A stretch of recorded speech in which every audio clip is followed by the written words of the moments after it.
ஷாஷா குரல் கேட்டுச்சு, வந்து பார்த்தா ஆளே காணும். ஏதோ இங்க இருக்குமா. என்ன ஷாஷா, எதுக்காக கூப்பிட்டேன்? வந்ததும் ஸ்நாக்ஸ் கொடுத்துட்டேன், போய் விளையாடிட்டு வந்துட்டேன். இப்போ ஹோம்ஒர்க் செய்கிற டைம் ஆச்சு. இப்போ இங்கே நீ நின்று என்ன பண்ணிட்டு இருக்க? ஹோம்ஒர்க் செய்யறதுக்காக தாம்மா உங்களை கூப்பிட்டேன். என்ன எதுவும் டவுட்டா?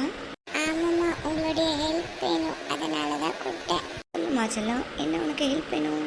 அம்மா, எங்கள் ஸ்கூலில் ஃபுட் ஃபெஸ்டிவல் நடக்க போகுதில்ல, அதுக்கு முன்மாதிரியா, அதாவது நம்ம வீட்லேயே ஒரு டிஷ்ஷை செஞ்சு நம்ம டேஸ்ட் பார்த்தா என்ன. இப்போ பீஸா செய்ய போகிறோன்னா வீட்டில் ஒரு பீஸா செஞ்சு டேஸ்ட் பார்த்துக்கலாம், ஒரு ஐஸ்கிரீம்லையும் ஒரு சாம்பிள் பார்த்துக்கலாம்ல. அதுக்கு தாம்மா உங்களை கூப்பிட்டேன். ஆமாம்மா, எனக்கும் அந்த மாதிரி பண்ணலான்னு ஒரு ஆசை இருக்குது. பண்ணலாமா? என்ன திடீர்னு ரெண்டு பேரும் ஒத்துமையாக பேச ஆரம்பிச்சிட்டீங்க, என்ன அதிசயம்? ஒத்துமையாலாம் இல்லைம்மா, ஸ்டாலே போட போகிறோம். அங்கே போயிட்டு எப்படி வரும்னு தெரியாதல்ல. அதுக்கு முன்னாடி இங்கே ஒரு தடவை செஞ்சு நம்ம டேஸ்ட் பார்த்துட்டோம்னா என்னென்ன கரெக்ட் பண்ணணும், என்னென்ன கரெக்ஷன் இருக்குது நமக்கு தெரிஞ்சிடும்.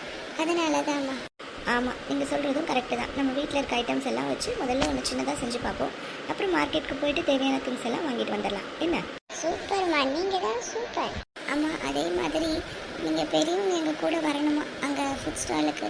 ஏன்னா நாங்கள் குக் பண்ணும்போது நெருப்பு இல்லை கத்தி இதெல்லாம் யூஸ் பண்ணக்கூடாதுல்ல. சின்ன பசங்க, பெரியவங்க தானே யூஸ் பண்ணணும். அதனால் நீங்கள் எங்கள் கூட வந்து இருக்கணுமா. ஒன்றும் பேரண்ட்ஸ் இல்லை யாராவது எல்டர்ஸ் கூட வரலாம் அப்படின்னு சொல்லியிருக்காங்கம்மா. அப்போ தான் பெர்மிஷனே கொடுப்பாங்களாம்.